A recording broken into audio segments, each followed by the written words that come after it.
In this video, we'll be introducing working in three dimensions. That's target M1 for Honors Algebra 2. So, first of all, what you've been using for a very long time is two-dimensional. That's your x-axis and your y-axis.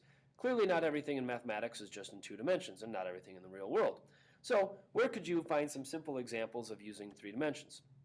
And this one's not quite simple, but it's an interesting graph nonetheless. You have your amount of protons, your amount of neutrons, to figure out what the stability of that particular atom would be. And so it's kind of an interesting way to look at stability of certain atoms based upon what they have. So that's kind of a cool graph. Another graph for web tracking, so understanding how many times a certain IP address goes to a certain website. So you can see this rectangular plane here is a particular IP address that visits that particular website pretty often.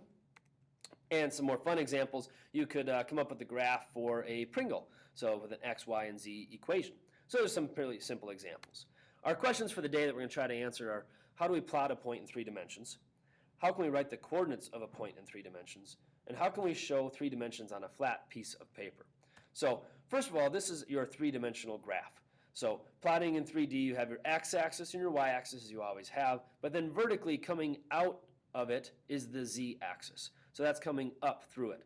So you could put a marker, or a point, or a dot, or something at the point where x equals 4 and y equals 2.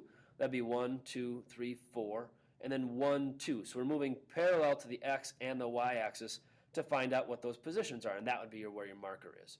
If you were to lift this marker up 3 units, then it would be lifted up in the air, floating in space.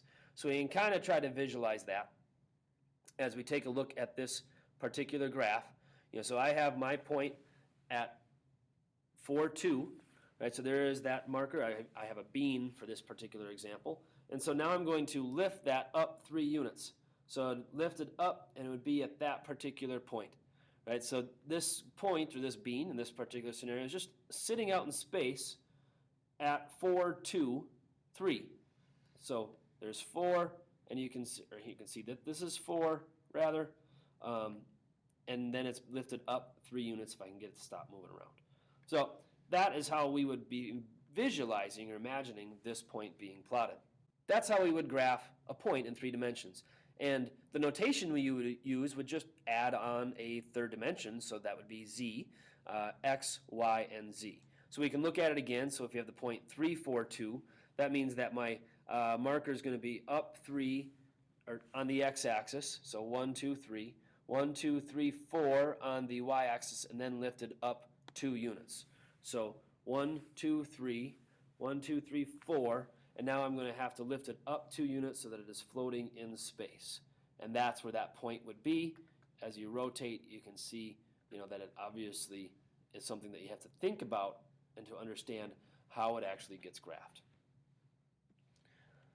So how many of these particular models would you need in order to put together to plot coordinates with negative values too? Because all this is where positive x, positive y, positive z. So that's just going to be one different region. So this is a great way to visualize it. As this point moves around in that positive space, x, y, and z all being positive, you can then see where else you would need to have those grids or those regions in order to come up with negative axes and negative points. So this would be 8 different regions to create that. So they're not called quadrants in 3 dimensions. They're not surprisingly called octants. And that would be 8 different octants to graph all of your possible points. Moving forward, another way to visualize and think about graphing in 3 dimensions is with the rectangular prism.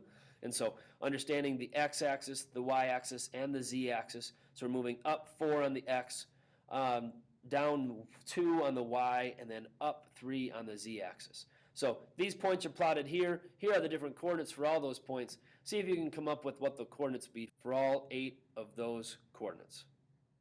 Okay, if you did so correctly, you should have ended up with these points listed here. So 0, 2, 3 is point C over here. So I'm not moving anywhere on the x-axis, so I stay at that origin, move 2 on the y-axis, and then up 3, and that's how we get to point C. For example, point A is we didn't move anywhere x, didn't move anywhere y, but we moved up 3 points there. So getting to plotting on 2-dimensional paper, because obviously we don't have this sitting in our backpack to stay nice as you're trying to do all your homework or anything. So we use isometric dot paper, which looks like this. You put on your own x, y, and z. So now let's look at one of the downfalls about taking 3D and putting it on a 2D graph. And that would be, if you were to, you can visualize that with plotting these 2 points. 2, 1, 2, so 1, 2, y is 1, up 2 is at this point right here, and then 1, 0, 1 would be 1, don't move up anywhere, and then up 1 unit here. So they're at the exact same point. So that's kind of a downfall. So what we do is we add these arrows. So the green arrows are for 2, 1, 2, and the orange arrow is for 1, 0, 1. And so now we can see, all right, well, those are actually 2 different points being plotted. There's a nice technology tool here, the 3D point plotter, which is linked on your homework space, where you can visualize this as well. Here are those 2 points being plotted, but clearly they shouldn't be sitting on top of each other, so you can kind of move this around and you can see, where those 2 points are in space. You could repeat the same for the points 1, 3, 3, and 4, 2, 5. Now you would put an arrow for the 1, the y would be 3, and z would be 3 as well, and this is what your graph would look like. 1, 3 in the y, and 3 parallel to the z. Move down your x-axis 4, parallel to your y 2, parallel to the z-axis 5, and you'd put a point up there. So you need to include those arrows as you are graphing. So now that you have that information, see if you can come up with the coordinates for these graphs which are given to you.